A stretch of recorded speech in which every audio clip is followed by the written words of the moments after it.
আপনারা অনেকেই হয়তো এই ফুলটা চিনেন না। না চেনাটা স্বাভাবিক, তবে এটা অত্যন্ত সাধারণ একটি ফুল। ফুলটি সাধারণ হলেও এর সৌন্দর্য কিন্তু অসাধারণ।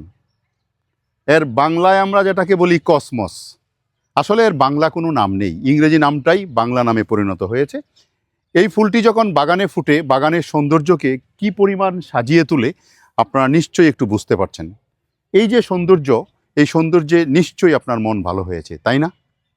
যদি মন ভালো হয়ে থাকে তাহলে আপনার অনুভূতি অবশ্যই কমেন্ট করে জানাবেন।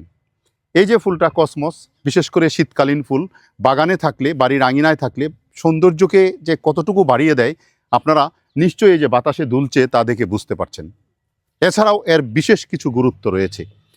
এটা একটা পলিনেটরদের জন্য অত্যন্ত গুরুত্বপূর্ণ একটি ফুল। বিশেষ করে এই ফুলের মধু গ্রহণ করে পলিনেটররা বেঁচে থাকে, তাদের বংশবৃদ্ধি করে, বিশেষ করে ফুড সাইকেলে একটা গুরুত্বপূর্ণ ভূমিকা রাখে।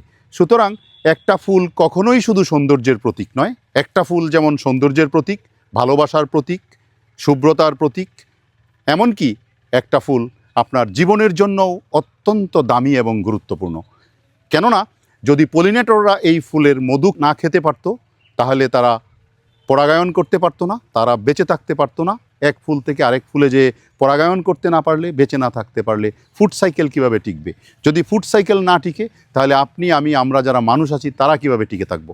সুতরাং এই ফুলটি অতি সাধারণ একটি ফুল, যদিও অনেকের কাছেই হয়তো এটি অপরিচিত হতে পারে।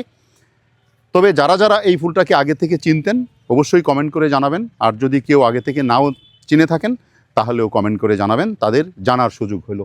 আসুন আমরা আমাদের বাড়িতে, আমাদের আঙিনায় এই শীতকালে বিশেষ করে এই কসমস ফুল রোপণ করি। যেমন সৌন্দর্য বিলিয়ে দিবে, পলিনেটরদের জন্য খাবারের ব্যবস্থা হবে, পাশাপাশি আপনার জন্য, আমার জন্য, মানুষের জন্য খাবারের ব্যবস্থা হয়ে যাবে।